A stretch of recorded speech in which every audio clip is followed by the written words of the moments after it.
Hi guys, welcome back to the channel. I got another question on your 2017 Prowler 500. It's giving you the code PO500 every once in a while, and in the last few days it's been on more than ever. Is this a common issue with the EtiCat machine? Your code PO500 is your speed sensor, so it may be going bad or it is already bad and you need to replace it.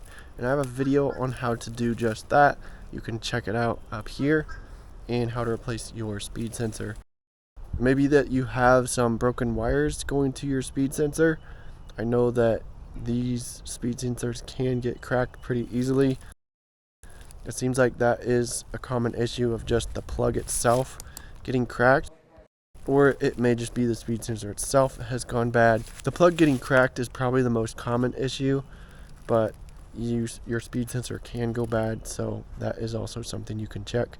But you'll probably need to get a new speed sensor, get that replaced, and it should be running good. So hopefully this answered your question, but that is the code for your speed sensor, so check that out. So on that speed sensor, you can either replace just the sensor itself, or you can replace that whole housing.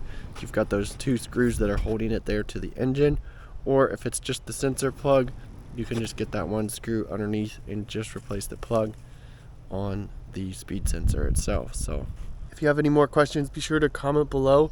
I'll try to answer them as best I can. Thanks for watching, guys. Be sure to subscribe and follow along, and I'll see you guys in the next video.